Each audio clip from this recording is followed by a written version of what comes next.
আসসালামু আলাইকুম আরিবাক ইউটিউব ব্লগে সবাইকে আমন্ত্রণ। আশা করি সবাই ভালো আছেন। আলহামদুলিল্লাহ, আল্লাহর রহমতে আমরাও ভালো আছি। আমরা স্ত্রী, মেয়ে, মা, বউ, শাশুড়ি যে যাই হই না কেন, আমাদের দিনের শুরুটা হয় রান্নাঘর থেকে, আর রান্নাবান্না দিয়েই।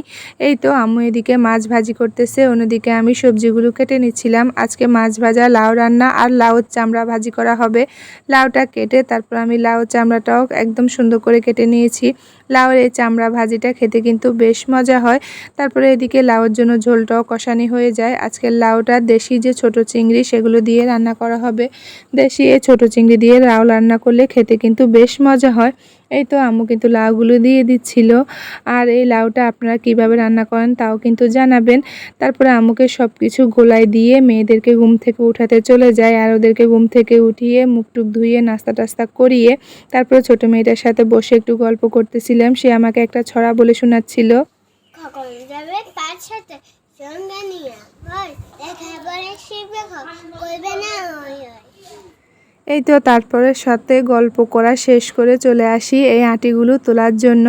এগুলো কি আপনারা দেখেন তো একটু চিনেন কিনা। এগুলো হচ্ছে তালের আটি। তালের সিজনে তাল খেয়ে আমরা এই আটিগুলো এভাবে রেখে দিই, তাহলে কিছুদিন পরে তালের এই আটিগুলোতে একটা চারা হয়, আর ভিতরে কিন্তু খুব সুন্দর একটা শাঁস হয় যেটা খাওয়া যায়। এই তো তালের আটিগুলো শিকড়টা একদম মাটি পর্যন্ত গিয়ে অনেক শক্তভাবে আটকে রয়েছে। আমি একটু টেনে টেনে ভালো করে জোর করেই কিন্তু তুলে নিয়েছি। আর এখন কিন্তু সবগুলো আটি একটা ঝুড়িতে তুলে নিচ্ছিলাম। এই আটির শিকড়টা যত বড় হবে ভিতরের শাঁসটা কিন্তু অত বড় হয়।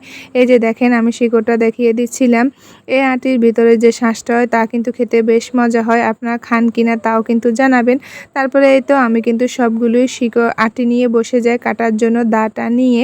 এই আটিগুলো অনেকটাই শক্ত, তাই একটু সাবধানে কাটতে হয়। আর এই তো ভিতরের শাঁসটা বের করে আপনাদেরকে দেখাচ্ছি, একদম নারিকেলের শাঁসের মতো।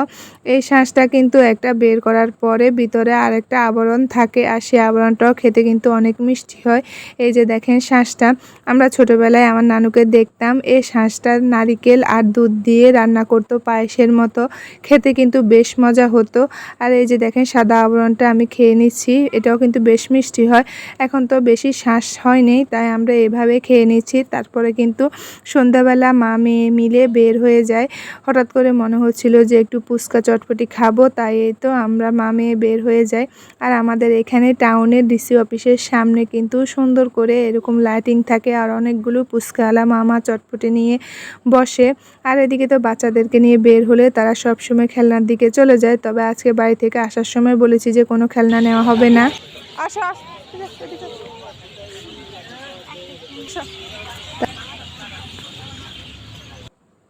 এই তো তারপর ওরা একটু দেখে তারপরে চলে আসে, আর ওদেরকে নিয়ে চলে আসি। আর এখানে দেখতেছিলাম যে কোন দোকানে বসবো। এখান থেকে যত দেখা যায় সবগুলোই দোকান এভাবে বসা।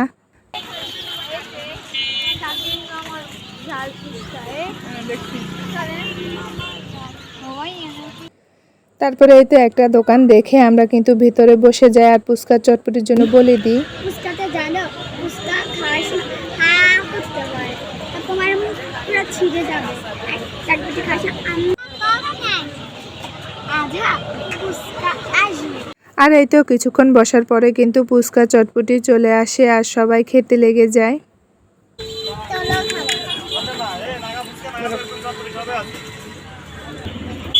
খাও খাও। এদিকে দেখেন আমার ছোট মেয়েটা একদম বড়দের মতো ফুচকাগুলো নিয়ে খাচ্ছিল। সবাই কিন্তু মাশাআল্লাহ বলবেন। আপনাদের কাছে আমাদের ভিডিওগুলো ভালো লাগলে প্লিজ সাবস্ক্রাইব করবেন। আল্লাহ।